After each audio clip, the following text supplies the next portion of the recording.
In 751 AD, two expanding powers met in Central Asia for the first and only time in history. On one side stood the Tang Dynasty, then at the height of its influence, controlling major parts of the Silk Road and maintaining professional frontier armies across the West. On the other side was the Abbasid Caliphate, a new empire that had recently replaced the Umayyads and was securing its authority across Khorasan and Transoxiana. The conflict began after a local dispute in the Fergana region and the execution of the king of Tashkent, which pushed local rulers to seek Abbasid support.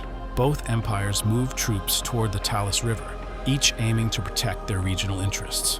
What took place there became one of the most significant encounters of the early medieval world, not because of its size, but because of its long-term consequences. In the 8th century, the Tang Dynasty was, and this isn't an exaggeration, arguably the most glorious empire on earth. Under the long and prosperous reign of Emperor Xuanzong, Tang China hit its absolute peak. Its cities, like the grand capital of Chang'an, were the biggest and most cosmopolitan in the world, packed with merchants, monks, and diplomats from dozens of different lands. The arts were flourishing, poetry was a way of life, and its government was a marvel of organization. But this was no gentle giant. Tang China was an expansionist power with a serious military. Emperor Xuanzong had reformed the army, shifting from temporary conscripts to a force of long-serving professional soldiers. These were hardened veterans, loyal to their commanders, and decked out with the best gear money could buy. For decades, they'd been pushing the empire's borders out in every direction, but their biggest drive was westward.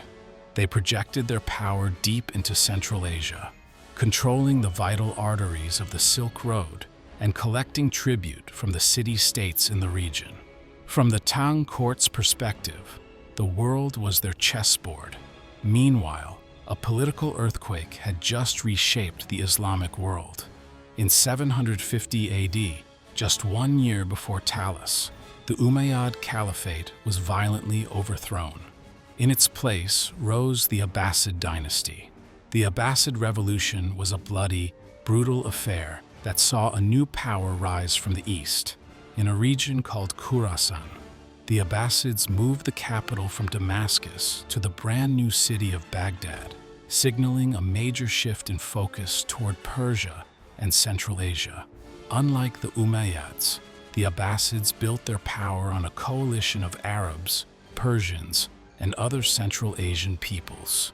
Their army was a melting pot of hardened warriors who had just won a massive civil war.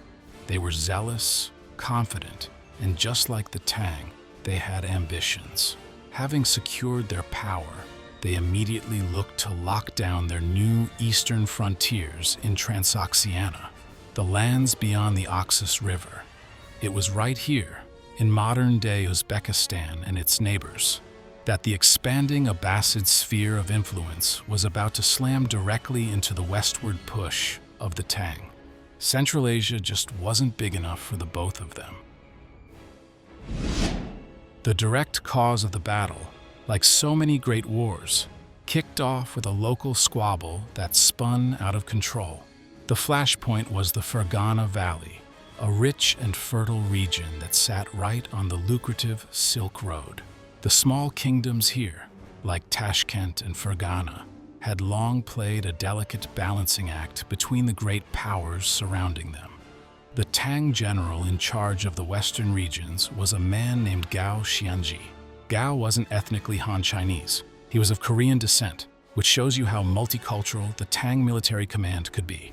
He was aggressive, ambitious, and an incredibly successful commander who had recently led an army across the terrifying Pamir Mountains. He was the very picture of Tang military might. In 750 AD, a feud broke out between the rulers of Tashkent and Fergana. The king of Fergana, feeling the heat, appealed to his powerful patron, the Tang Dynasty. Gao Xianzi saw his chance to assert even more Chinese dominance. He marched on Tashkent and promised its ruler safe passage if he surrendered. The king agreed, But Gao broke his word. He sacked the city, plundered its wealth, and executed the king. It was a brutal display of power meant to scare any other local rulers into line. But it backfired, big time. The executed king's son escaped the chaos and fled west, looking for the only power in the region that could possibly stand up to the Tang, the new Abbasid Caliphate.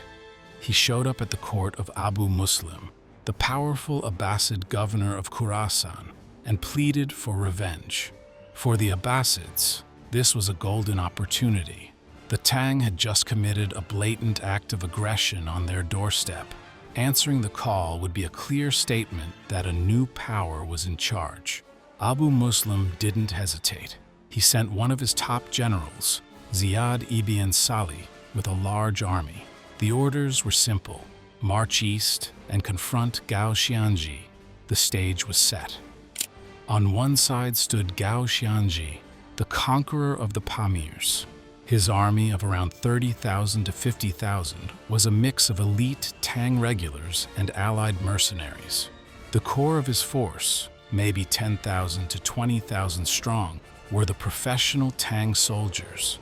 These guys were tough, clad in heavy lamellar armor, and were masters of formation fighting. Their signature weapon was the massed crossbow. The Tang crossbow was a serious piece of military tech and gave them a real edge. Fired in coordinated volleys, they could unleash a devastating storm of bolts, shredding enemy formations before they even got close. Backing up this infantry powerhouse was a large contingent of allied cavalry, primarily Karluk Turks. The Karluks were nomadic horsemen, hired to protect the flanks of the slower Chinese infantry. On paper, Gao's army was a balanced force, a heavily armored, high-tech corps screened by mobile cavalry. They were battle-hardened and had every reason to expect a victory. Facing them was the Abbasid commander, Ziyad ibn Salih. He commanded a larger, more diverse force. His army was a coalition of Arab and Persian troops, veterans of the Abbasid Revolution, along with local Turkic and Tibetan allies. What they lacked in standardized gear, they made up for in fighting spirit and experience. These were the men who had just toppled an empire. The real ace up the Abbasid sleeve was their cavalry. While the Tang relied on their infantry and crossbows, the Abbasids favored a more mobile style of war centered on horsemen. Their heavy cavalry was a formidable shock force, capable of delivering thunderous charges. Ziyad ibn Salih knew he was at a technological disadvantage in a ranged fight. He couldn't win a shootout against the Tang crossbows. His only hope was to weather the storm of bolts, use his cavalry's mobility, and find a weakness in the seemingly solid Tang formation. In July of 751, the two armies lined up on a plain near the Talas River. Gao Xianji, confident in his professional troops, likely took the initiative. He arranged his army in a classic formation, a solid center of heavy spearmen, with his devastating crossbow units right at the front. On the flanks, he placed his thousands of Karluk mercenaries, whose job was to counter any flanking moves by the Abbasids. Ziyad ibn Salih mirrored the formation. The battle opened, as they often did, with an archery duel. The Tang crossbows had superior range and power, and their disciplined volleys rained down on the Abbasid lines, inflicting heavy casualties. With the Abbasid missile troops suppressed, Gao Xianji ordered his main force to advance. The Tang infantry moved forward like a terrifying wall of shields and spears. They slammed into the Abbasid line, and the battle became a brutal, close-quarters slugfest. The superior armor and discipline of the Tang regulars started to show. Despite being the smaller force, they began to push the Abbasids back. Seeing his infantry taking a beating, Ziyad played his main card, his cavalry. He ordered his horsemen to sweep around the flanks, trying to get behind the Tang. But Gao was ready. He sent his own Karluk cavalry to meet the charge. For several grueling days, this pattern repeated. The Tang crossbows would dominate the start, Their infantry would grind forward, and the Abbasid cavalry would desperately try to find an opening, only to be thrown back by the Karluk mercenaries. A brutal stalemate set in. Neither side could get the upper hand, and the field was littered with casualties. Still, the momentum seemed to be slowly tipping in favor of the Tang. They were methodically wearing the larger Abbasid army down. Their technology and discipline were proving incredibly effective. The Abbasid line was bending. For Ziyad and his men, the situation was getting desperate. It felt like only a matter of time before their army would break. They needed a miracle. On what might have been the 5th day of battle, the miracle the Abbasids needed arrived, and it was a catastrophe for the Tang. The Abbasid line was at its breaking point. Gao Xianji could smell victory. He was likely getting ready for one last push to shatter the enemy.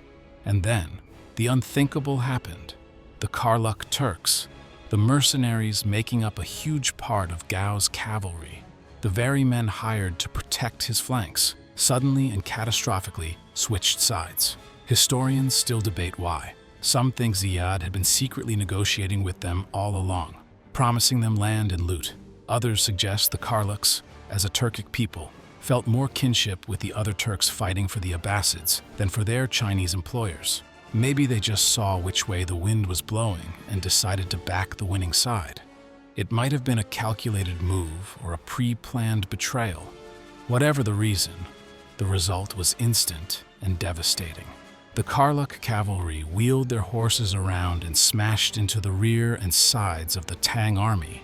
The professional Tang infantry, so disciplined and organized to fight an enemy to their front, were thrown into absolute chaos. Their tight formations, once their greatest strength, were now a death trap. They were completely exposed. The hunters had become the hunted. Ziyad ibn Salih saw the Karluk attack and seized the moment brilliantly.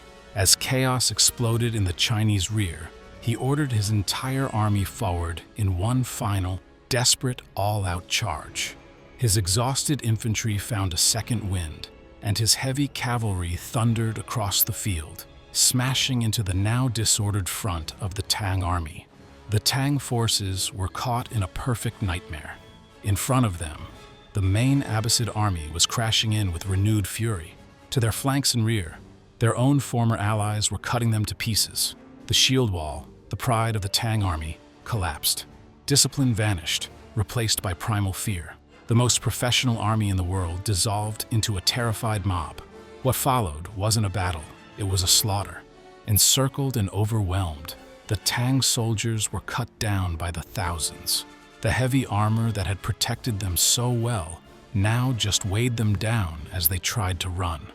General Gao Xianji, seeing it was all over, managed to fight his way out with a few thousand of his personal guards. But the vast majority of his army was gone.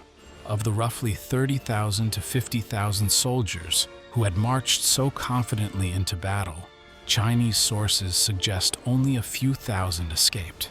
The defeat was absolute. The consequences of Talas were immediate and profound. For the Abbasid Caliphate, the victory was a game-changer. They had established themselves as the dominant power in Central Asia. The local kingdoms, seeing which way the wind was blowing, quickly shifted their allegiance to the Abbasids. Islam, which had been one of many faiths in the region, began its steady spread. And over the next few centuries, Central Asia would transform into a major center of the Islamic world. Crucially, the Silk Road didn't close. Instead, its control shifted from Chinese hands to Muslim ones. For the Tang Dynasty, the defeat was a devastating psychological and military blow. Their westward expansion was stopped dead in its tracks. Gao Xianji escaped, but his reputation was ruined, and his army was wiped out. The Tang would never again project that kind of military power so far west. More importantly, the defeat at Talas was a dark omen for the Tang's golden age. Just 4 years later, in 755 AD, the An Lushan rebellion erupted back in China. A powerful general tried to start his own dynasty, plunging the empire into a horrific civil war that would kill millions. To fight the rebels, the Tang had to recall all their remaining frontier armies, effectively abandoning Central Asia for good. Talas was the high-water mark of Tang expansion. The Anlushan rebellion ensured the tide would recede forever. But the most far-reaching consequence of the battle was one nobody on the field could have ever imagined. Among the thousands of Tang prisoners taken by the Abbasids were skilled craftsmen, and among them were men who knew one of China's most closely guarded secrets: how to make paper. For centuries, China had a monopoly on paper. This cheap, convenient material had fueled a culture of literature, scholarship, and efficient government that was unmatched. Now, the prisoners of war were taken to Samarkand and then to the capital of Baghdad. There, they were put to work, and for the first time, paper mills were built outside of China. The story that Talas was the single event that brought paper to the West is a bit of a simplification. The secret was likely already starting to trickle out, but the battle was without a doubt a massive catalyst. The introduction of paper-making to the Islamic world was revolutionary. It fueled the Islamic Golden Age, allowing for the widespread copying of books on science, math, philosophy, and medicine. Libraries swelled, and knowledge spread at a speed that was previously impossible. From the Middle East, the technology of paper-making eventually traveled into Europe through Islamic Spain. It slowly replaced expensive parchment, making books more accessible. This flood of cheap paper was a critical prerequisite for the next great information revolution in the West: Johannes Gutenberg's printing press. Without the paper that became available because of a battle fought centuries earlier in a distant land, the Renaissance and the scientific revolution might have looked very different. The Battle of Talas is a fascinating story of what-ifs. What if the Karluks had stayed loyal? Could the outnumbered but disciplined Tang army have actually pulled off a victory? A win could have entrenched Chinese influence in Central Asia for centuries, and the cultural map of the world might look very different today. But history is made of decisive moments, and the betrayal at Talas was one of them. It was a huge military victory for the Abbasids, one that redrew the map of Central Asia and halted the march of a great empire. Yet its most enduring legacy was completely unintentional. Through the capture of a few anonymous craftsmen, a secret kept for nearly 1,000 years was unlocked for the rest of the world. It's a powerful reminder that sometimes the most world-changing consequences of a battle aren't won with a sword, but are carried away in the minds of the survivors.